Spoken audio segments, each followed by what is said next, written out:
Welcome. So we're here to talk about, as you know, the talent revolution and that gap between what skills people say they have and the skills that they really have. The reality is you never stop learning and there's always more that you can know. So I guess, you know, if anyone were to say to me, are you a digital expert? I'd say absolutely not. There's so much more that I don't know.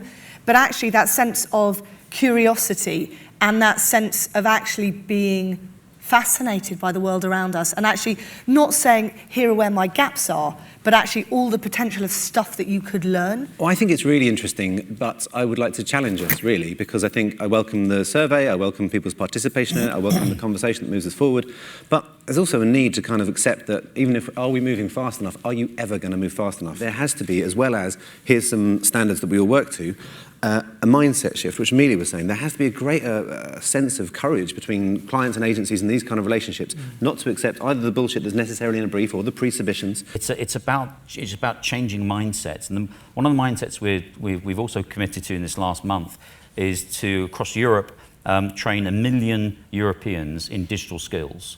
And in the UK, we're launching what we're calling these digital garages, where we're starting to train, having workshops to train SMEs, small, medium enterprise companies, in digital skills to make use of the web. How can an external company invest in a mindset change inside a company? You can invite a group of young digital true natives into your business and house them in a way that sits outside the traditional structures. You can provide mentoring, you can access your teams to them, and I guarantee you, it's what our entire methodology has done. We've done it again and again. We've just completed an amazing piece of work for Shine TV production, desperate to get their hands on understanding the shifts and changes.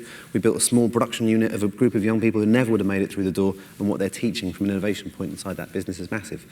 There are ways that can bring that and deeply affect a cultural mindset very, very quickly. I'm currently pushing back at something of saying this is not about, you know, digital training in isolation will not solve the gap that we have. And just trying to get people into this, as you say, this shift of, it's actually about a mindset, it's about people being equipped with knowledge, and building both fundamental and these kind of emerging skills as they come. But I think where we're getting to as well is just thinking about how you help people with the change at the speed it goes. I think with a lot of this, actually, there is an element of personal responsibility.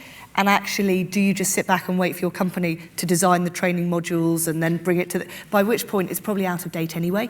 There are a myriad of cases and examples that actually, if you're just curious about it, you can go and learn this stuff yourself.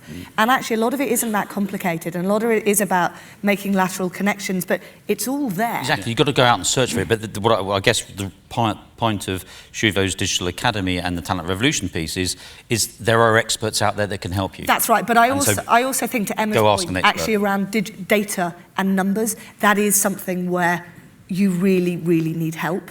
And I think things like search and how do you optimize an analytics engine to allow you to get insights, to allow you to develop a strategy, that's where actually sort of proper training is really, really helpful. I just want to say thank you very much to the panel and thank you very much to you. Thank you.